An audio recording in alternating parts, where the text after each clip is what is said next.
The Atlanta Braves avoid getting swept by the Arizona Diamondbacks on Thursday thanks to a huge game from Austin Riley. It's a big series from Austin Riley. We'll discuss that and also answer all of your mailbag questions, including what is the price for Shohei Ohtani? We'll discuss that on today's episode of Locked On Braves. So let's get into it. You are Locked On Braves, your daily Atlanta Braves podcast. Part of the Locked On Podcast Network. Your team every day.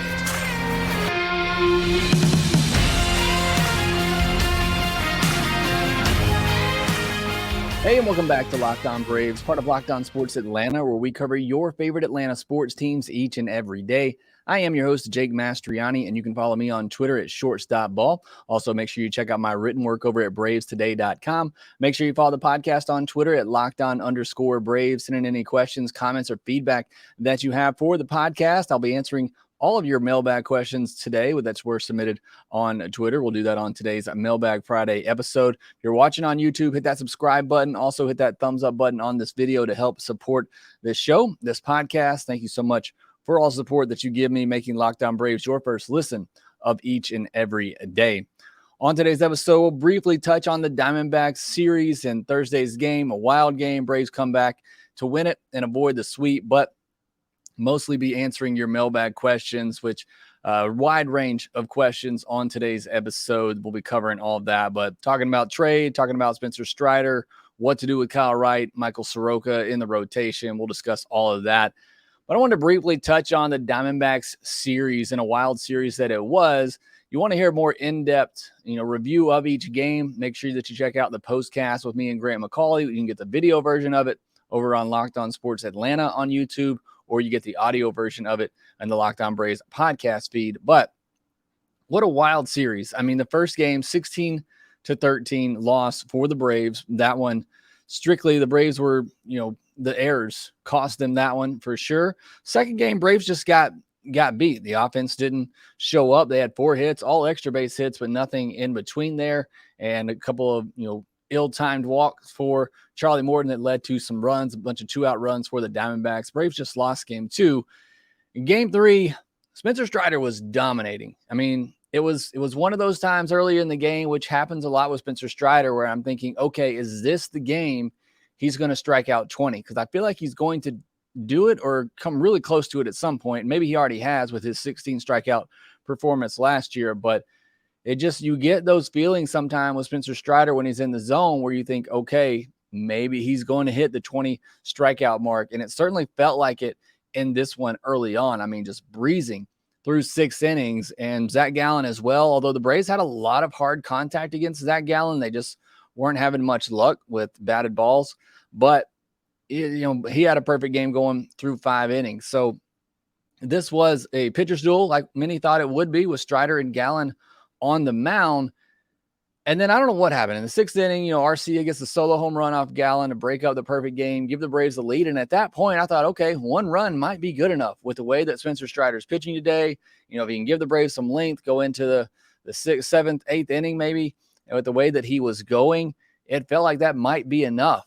And then the Diamondbacks respond with 4 runs in the top of the 7th, and Strider can't even get an out. He walks Corbin Carroll, which he just cannot do, which leads to a stolen base. And then he gets ahead of Christian Walker 0-2 and then hits him with a pitch and puts runners on first and second. And then Dominic Canzone gets a fastball up and in, and he's able to pull it just over the field or over the wall in right field. And next thing you know, Spencer Strider's giving up a 3 spot, and the Braves are down 3-1. He gives up another home run to the next batter, and it's 4-1 Diamondbacks, just like that. And Spencer Strider's great dominant outing has suddenly turned into more of a mediocre outing in terms of runs given up. So strange line for Spencer Strider. We're going to talk more about him. We got a couple of questions about him, but just a really weird outing where he is dominating for 6 innings. And I don't want to make excuses for him, and I know he won't either. It was maybe the hottest game of the year. I know where I am in Birmingham, one of the hottest days of the year that we've had here, and it looked like it was the same there, an afternoon game in Atlanta. Perhaps Snicker let him out there a little too long, but again, he was cruising through 6 innings. There were no signs of him needing to come out, but it just felt like, again, I don't know if this is an excuse or not, that maybe a heat finally caught up to him and he just kind of wore down there. But either way, just really, really weird. I mean, he was dominating for 6 innings, and it just fell apart. Riley comes to the rescue in this one. First, you had Matt Olson, his first of 2 home runs of the game, got the Braves back in. It made it 4-3. And then Austin Riley came on with the big 3-run homer later in the game to give the Braves a 6-5 lead. And then Olson added with his second homer of the day to make it 7-5. Austin Riley in this series homered in every game, had 4 home runs in the series. That was one of the big things going into the break. A lot of you were asking me, when's Austin Riley going to get going? Well, he certainly did in this series. Hopefully that continues into the second half. He has a big second half and becomes that number 3 hitter. Everybody talking about need to move Riley out of that 3 hole. And look, I said a while ago, I think he probably should have been, but when he gets hot, and we know he's capable of that, he certainly is one of the more dangerous hitters in this lineup. And again, hopefully this is the beginning of him getting on a good roll here in the second half. Still gaining ground in the NL East. The Braves have lost the past 2 series, but they've still gained ground in the NL East thanks to the Marlins on a big slide right now. The Phillies have played better, but they were already further back. So the Braves now have a 10.5 game lead over the Phillies and the Marlins in the NL East. So despite the Braves, lack of good play coming out of the break, some miscues they've had on defense, they've still managed to gain ground in the division. By far have the biggest division lead of any team in baseball. All right, I'm going to move quickly into your questions here because we got a lot of them to get to. Georgia Sports Highlight says, are there any relievers that you want the Braves to acquire at the trade deadline? Yes, I would like to see them get at least 2 dominant setup type relievers. We talked a lot about this on Tuesday's podcast. You want to go back and give that a listen. For me, if Josh Hader's available, I think he makes the most sense. He is a closer. He is left-handed, which I think the Braves could use another left-handed arm. Especially we don't really know the status of Dylan Lee. Both he and AJ Minter are injured right now, your 2 best lefties in the bullpen. So I think Hader would make a lot of sense, depending on what the cost. I'm sure it would be a lot. I think Jordan Hicks from the Cardinals makes sense as maybe a cheaper option, but somebody who has the potential to be a dominant reliever. That walk rate does concern me, but he has big strikeout stuff. I don't think Bednar is available, but he would be a great fit. I like Scott Barlow from Kansas City as well. I wrote an article about this on Braves Today earlier in the week. You want to go and check it out, but he's got really good numbers. I don't think he would cost too much. He has another year of control, and I think he'd be a solid setup guy. Nate Williamson says, would Fried, Ian, AJ Smith-Shawver, and Nacho get an Ohtani deal done? First of all, I don't know why you would give up Max Fried. You got another year of control of Max Fried, who's a top of the rotation pitcher. So I wouldn't include that in the deal. And I still don't know if that gets it done. Look, here's a problem with Ohtani.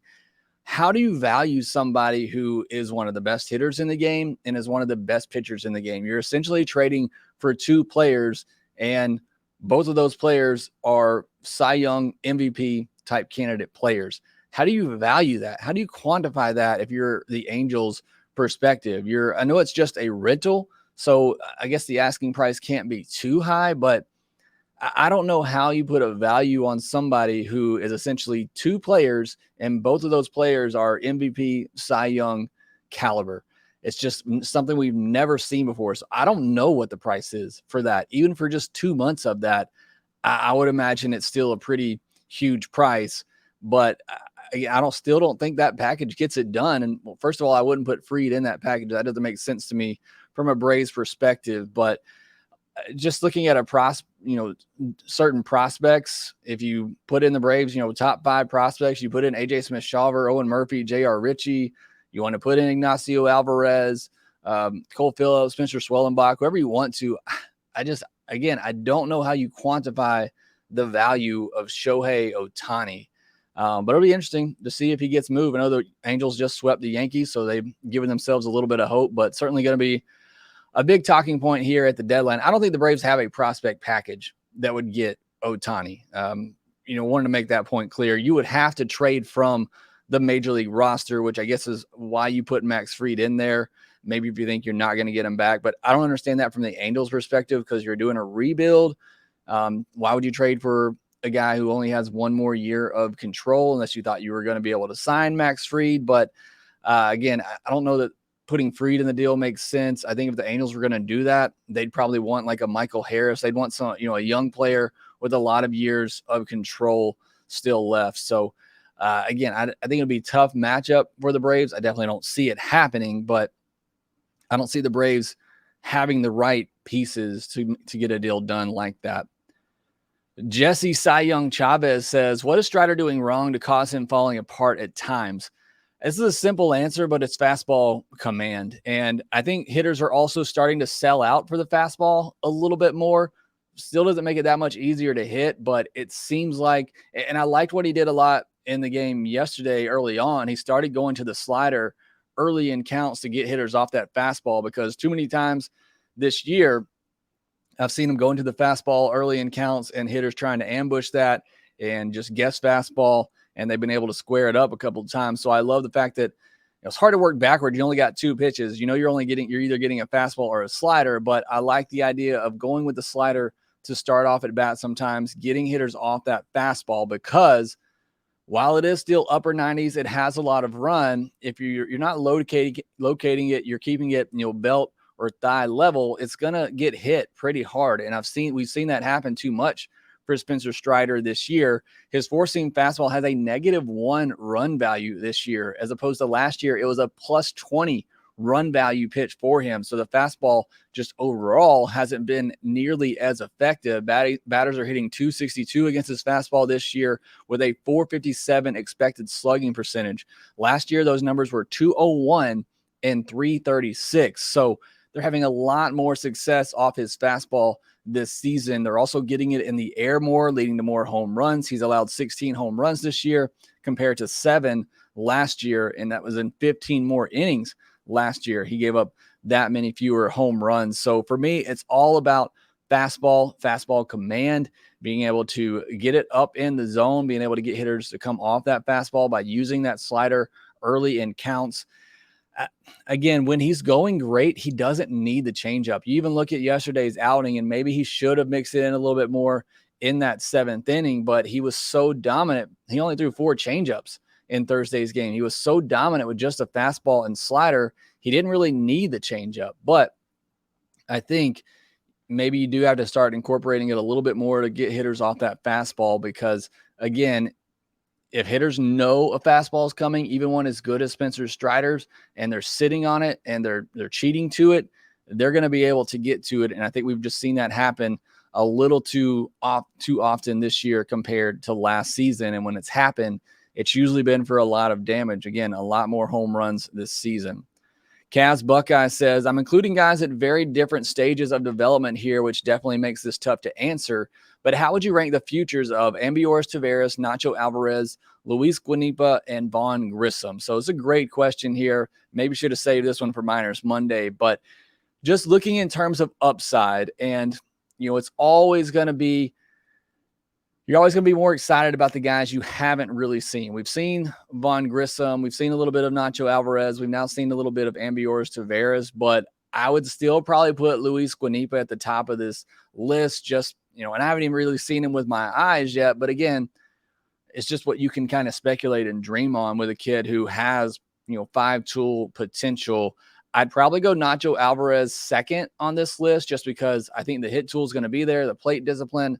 If the power comes, he keeps playing shortstop. Again, I haven't seen enough of him defensively to really speculate on how good he is defensively at shortstop. He doesn't look overly athletic to me when I do watch him play, but if he can stick at the shortstop position and be adequate there, that makes his upside even higher. But just the hit tool alone, I'd put him second on this list in terms of upside. As bad as it's been for Ambiorz Taveras this year, I'd probably still put him third, just because of the loud tools. He is somebody that I have watched a little bit defensively, and the actions there look really good. If the hit tool ever comes around, I think he's going to have a lot of upside, but it's still a huge question mark.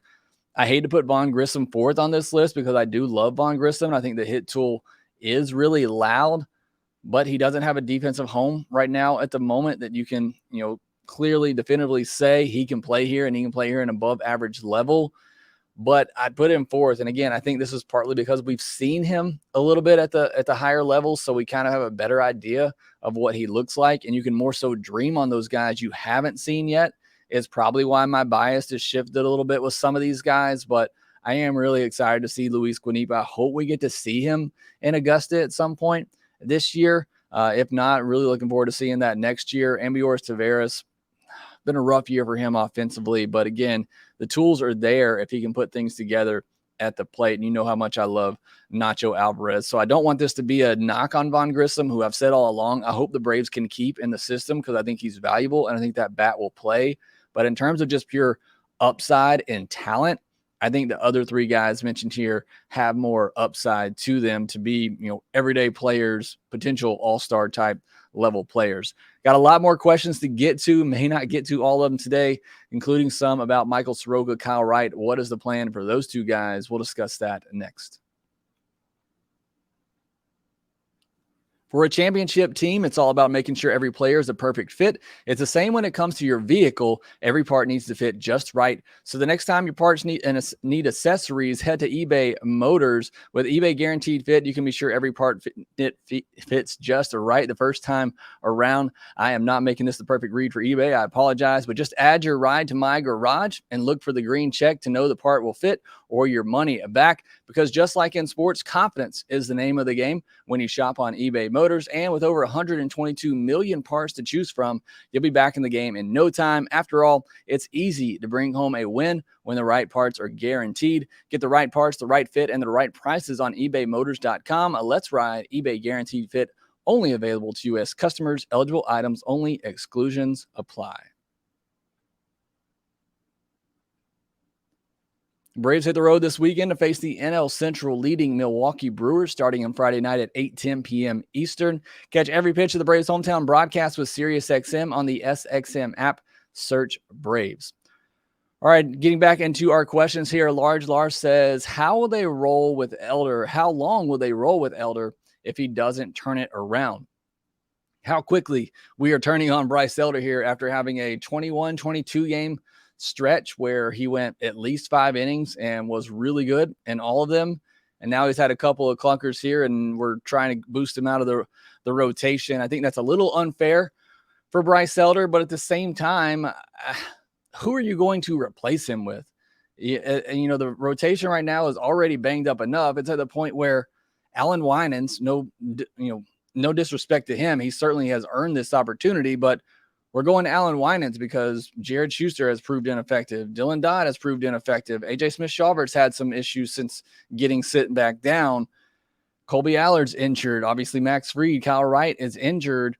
The Braves have had to dig pretty deep into their arsenal. I believe somebody on Twitter, apologize, I don't remember the name, but said that this is going to be the 12th starter the Braves have used this year after they used 11 last year. So the Braves have had to go through a number of starters this season. I think Elder's got a pretty long leash here. Braves are going to give him a while to figure things out. And again, he had such a long stretch of proving he could get it done. I think he's going to get back there. Bellfire, most seem concerned about pitching, but my biggest worry is the team's tendency to go for a stretch of games with a host of mental errors and bad defense. Mistakes get magnified in the postseason, and this could easily get us beat. Is there any way to improve these mid-season? So, no. I mean, other than just continuing to work on things like they always do, obviously, infielders do the wash work before every game.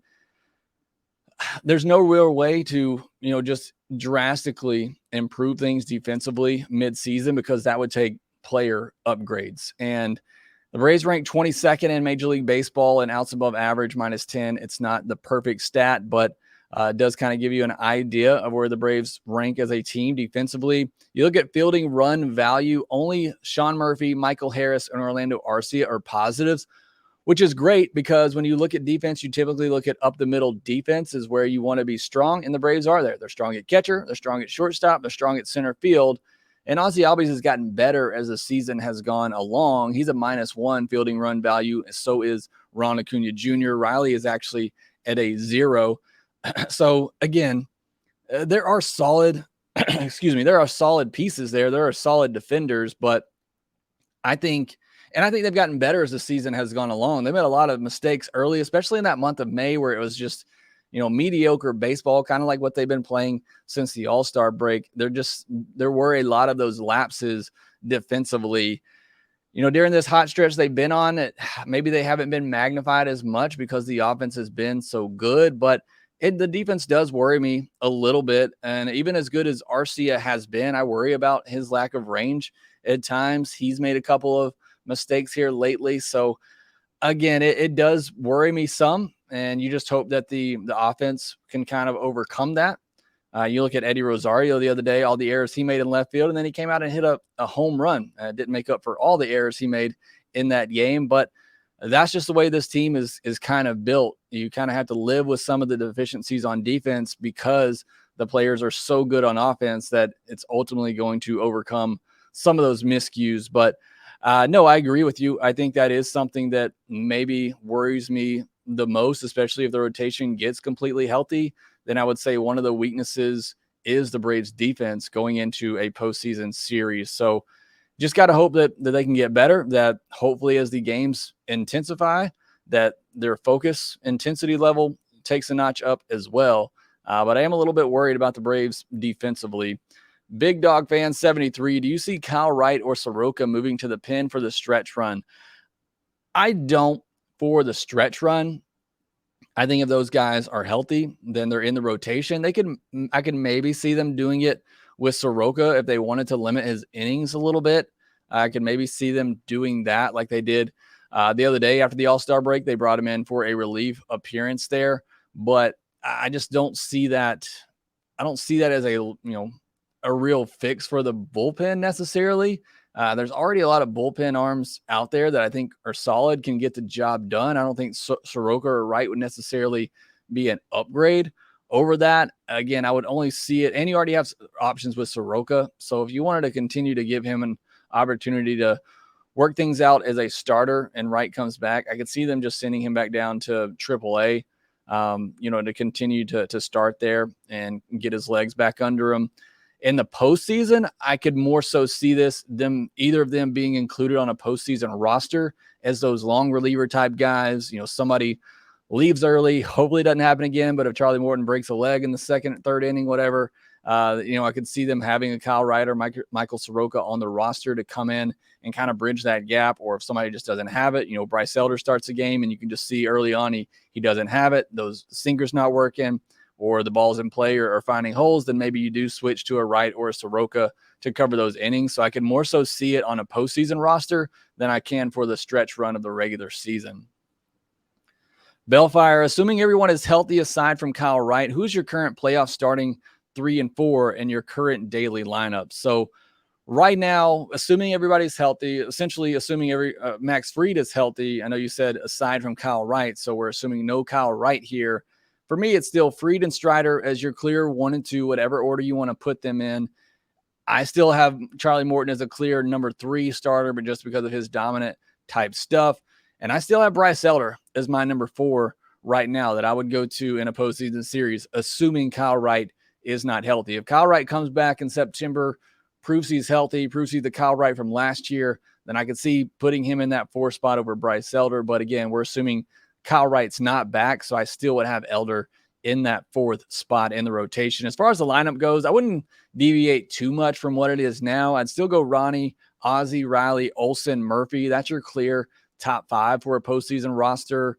And then I'd go with your DH, either Ozuna, Rosario, or Travis d'Arnaud, Arcia at shortstop. And then I'm actually leaning toward, and I think there's another question about this, but I'm leaning toward just putting Pilar in left field and batting him 8th and having the defensive upside out there. You put Pilar out there, and suddenly that outfield defense looks so much better, especially after facing the Diamondbacks and seeing how good they were defensively. I mean, anything hit in the outfield, it was either caught or they made a great play, off the wall to get it back in, to hold the Braves, keep the Braves from getting an extra base. It was just such good outfield defense. It made me wish that the Braves had that all across the board. You put Pilar out there, and suddenly you do, and then you bat him 8th in the lineup, and I think you kind of take what you get from him there.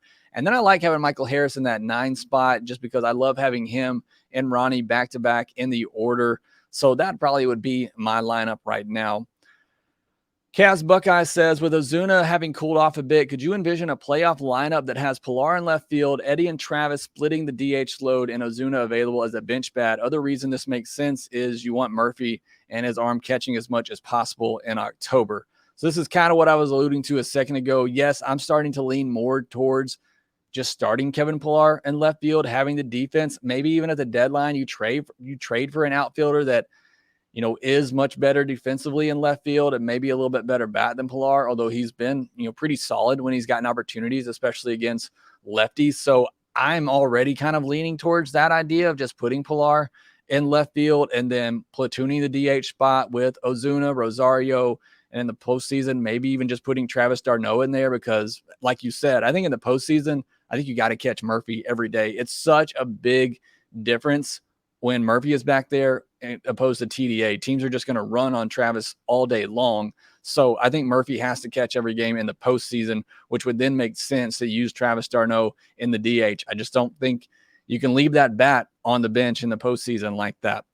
All right, I got a lot of other questions here. Probably going to do a bonus episode for either Saturday or Sunday and include some of those questions in that. So look out for the rest of those questions to be answered then. But I did want to get into Friday's game where you got Michael Soroka taking the mound against Freddie Peralta. Also have Max Fried starting on Friday as well in a rehab game, maybe his final one. We'll discuss that more here next.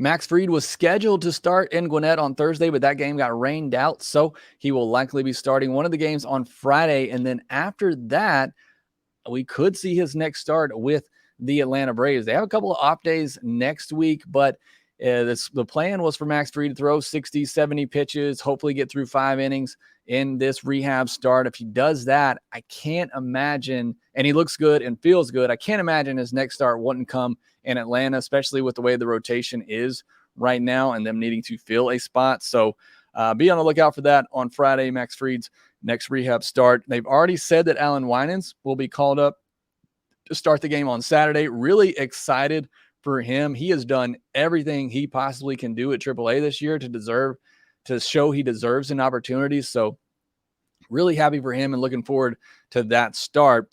On Friday, though, it'll be Michael Soroka versus Freddie Peralta. For Soroka, his last 3 outings, one of them a relief appearance, 13 2/3 innings. He has given up 14 hits, just 3 walks and 5 earned runs, though, and 14 strikeouts. So starting to look a little bit better, get a little bit more comfortable. Hopefully this is another step in the right direction. For me, the key for Soroka since he's come back up is getting that sinker down. Again, I've said it just about every time. That sinker is staying up. It's losing the effectiveness on it when it stays up in the zone. He's got to get that sinker down, and then I think he can obviously get back to being a really effective starting pitcher. So excited to see him get back out there again, hopefully continue to get back to the Michael Soroka that we're accustomed to seeing. For Freddie Peralta, he has the opportunity to go out there and be dominant. He doesn't typically go very long in games, usually doesn't go more than 5 or 6 innings, but he's gone at least 5 innings in his last 8 starts and allowed 3 earned or less. He has also walked at least 2 batters in each of those starts, and he's given up 6 home runs over that span, so he is a little susceptible to the walks and the home runs. His last 7 games, a 4.06 ERA, but just a 1.01 whip and 52 strikeouts in 37 2/3 innings, only 23 hits allowed. So like I said, he has the stuff to go out there and be a dominant type of pitcher. Really good slider, really big whiff rate on that slider, so you got to watch out for that, but should be a good pitching matchup. Fun series for the Milwaukee Brewers. They've been playing really good baseball here lately, so looking forward to watching that one over the weekend. Again, it's the Braves against the Brewers on Friday night in Milwaukee at 8:10 p.m. Eastern. It's Michael Soroka versus Freddie Peralta. Catch every pitch of the Braves' hometown broadcast with SiriusXM on the SXM app. Search Braves. That will do it for this episode of Locked On Braves. Thanks so much for making us your first listen of each and every day. Make sure you follow the podcast on Twitter at LockedOn_Braves. You can follow me at ShortstopBall. Also, make sure that you rate, review, and subscribe to the Locked On Braves podcast wherever you get your podcast, and we will talk to you next time.